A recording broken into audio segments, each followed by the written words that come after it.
Bom dia, minha turma querida do coração. Estão todos bem? Espero que sim. Continuem se cuidando e logo, logo estaremos juntos novamente. Sejam bem-vindos a mais uma aula de matemática e na aula de hoje nós vamos estudar os números decimais, usando exemplos no nosso dia a dia. Os números decimais. Bom, os números decimais são os números que são caracterizados pela presença da vírgula. E a vírgula nos números decimais, ela serve para separar a parte inteira da parte fracionada, ou seja, daquela parte quebrada.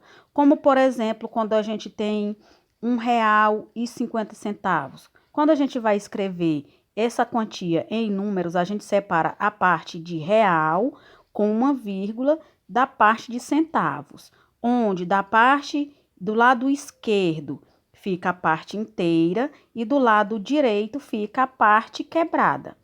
Todo número decimal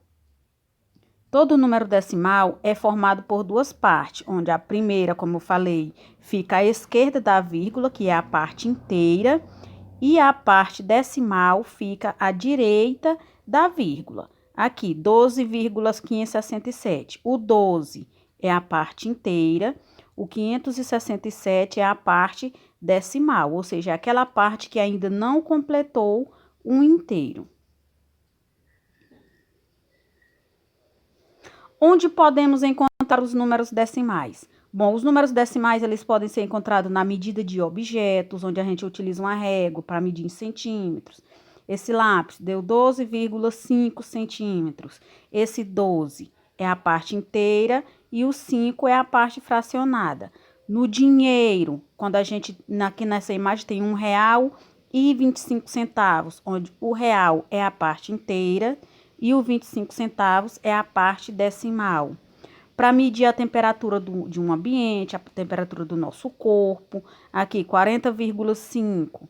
Quando a gente está calculando um determinado número, que ele não dá uma divisão exata ou não é um total exato.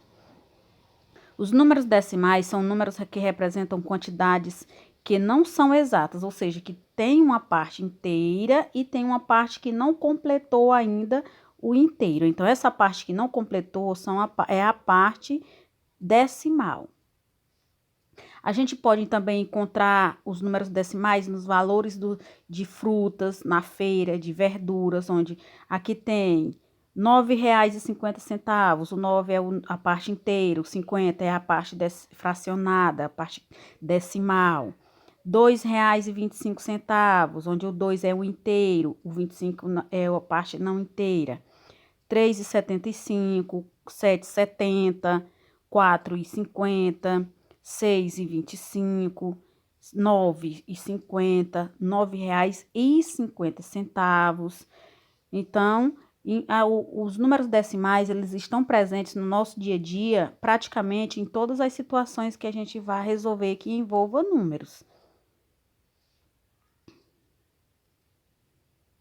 Também está presente na altura de pessoas e de objetos, como a gente pode ver aqui. O Mário, ele mede 1,83 metros, ou seja, ele mede 1,83 m. E o banquinho, que ele está em cima, mede apenas 44 centímetros, ou seja, não chegou a 1 metro. O Carlos, ele mede 1,41 m, ou 1,41 metro. O banco que o Roberto está em cima mede 63 centímetros. E a altura de Roberto em cima do banco é 2 metros.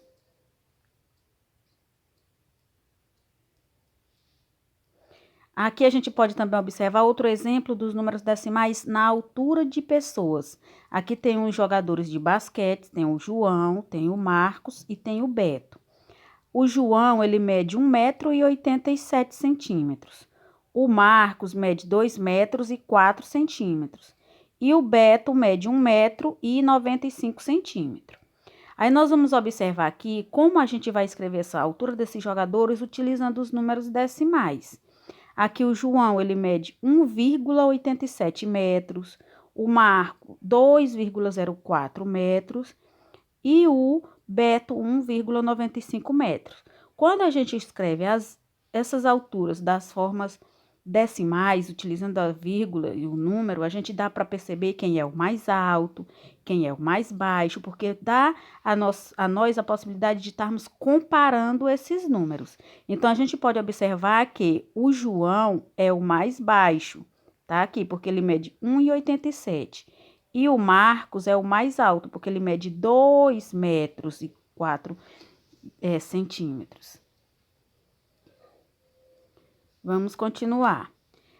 Também é muito presente no nosso sistema monetário, ou seja, no de nosso dinheiro, quando a gente vai comprar um determinado objeto na feira, no supermercado, na quitandinha do vizinho, a gente sempre está utilizando os números decimais.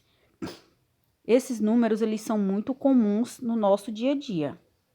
Quando você vai comprar o seu lanche na escola, quando você vai comprar uma roupa numa loja, tudo isso você vai utilizando os números decimais. Quando você vai comprar 1 quilo de carne no açougue, tanto quanto você vai pagar, você utiliza números decimais, quanto o açougueiro, quando ele está pesando a carne, aquele número que aparece na balança, também é um número decimal. Assim, a formação dos números decimais. Como a gente viu no início, os números decimais, ele é formado por uma parte inteira, que vem à esquerda da vírgula, e a parte decimal, que vem à direita da vírgula.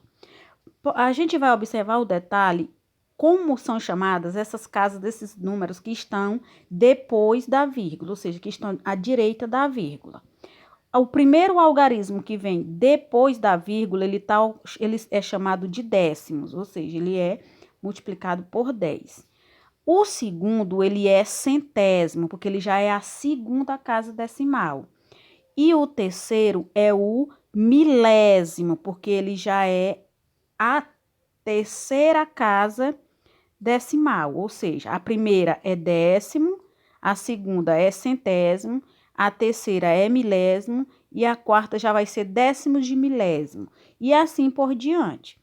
Aqui nesse número, a gente pode ler ele em 2 inteiros, 4.132 décimos de milésimos.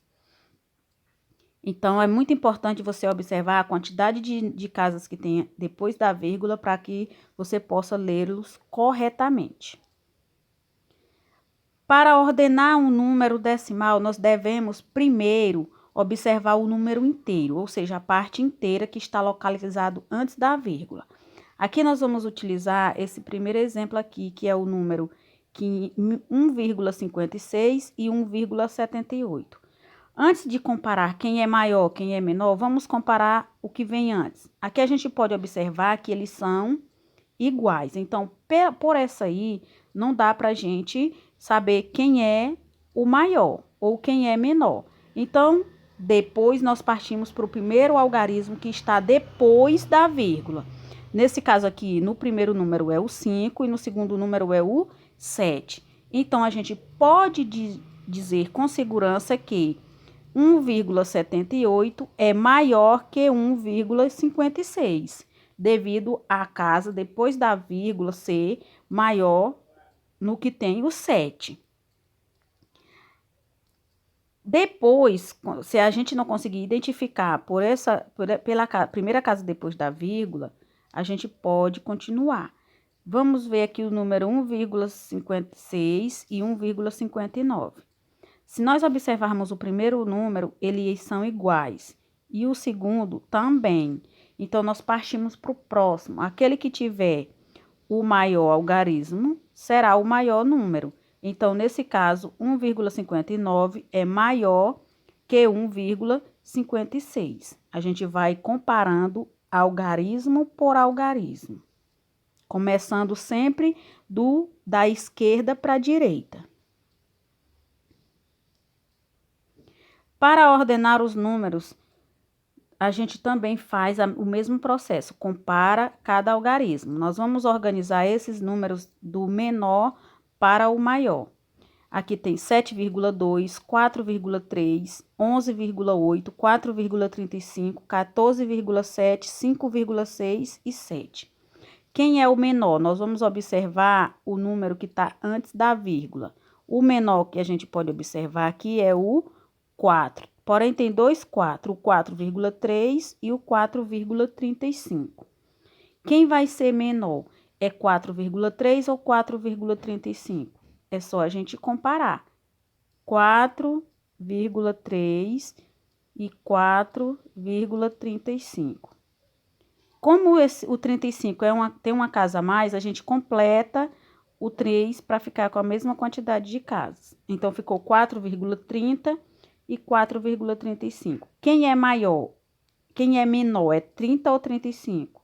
O menor vai ser o 30. Então, o menor número é o 4,3, que já está posto aqui. Logo em seguida vem o 4,35, porque ele também tem o algarismo 4 e não tem mais nenhum outro com esse algarismo. Então, esses dois a gente já ordenou aqui, 4,3 e 4,35.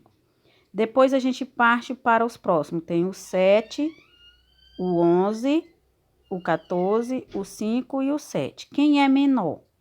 7, 11, 14, 5 ou 7? O menor vai ser o 5, então o próximo vai ser 5,6. Sobraram o 7, o 11, o 14 e o 7,2, o 11, o 14 e o 7. Quem é menor vai ser o 7, então a gente põe o 7 aqui. Sobraram 7,2, 11,8 e 14,7. Quem é menor? 7, 11 ou 14? Vai ser o 7, então vai ser 7,2. Sobrou o 11 e o 14. O menor vai ser o 11. E, por último, vai ser o 14. Então, a gente organizou esses números decimais do menor para o maior. Lembrando que a gente sempre tem que observar todas as casas, principalmente quando a parte da inteira for igual. Aí, você vai observando ordem por ordem.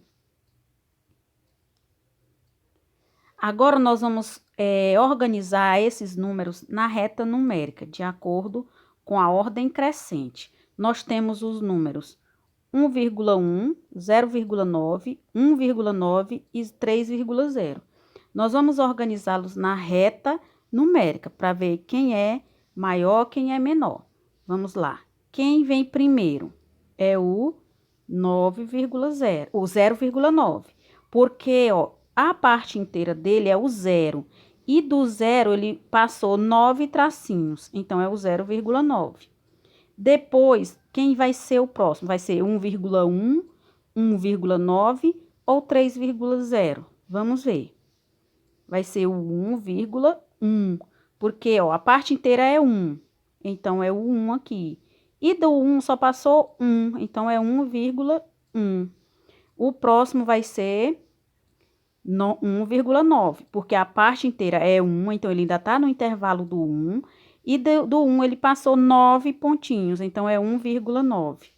E o próximo vai ser o 3,0, porque ele passou do 2 e chegou até o pontinho do 3, exatamente sobre o 3. Então, 3,0 é 3 inteiros, ok? Bom, essa foi a nossa aula de hoje. Até a próxima e abraços a todos vocês.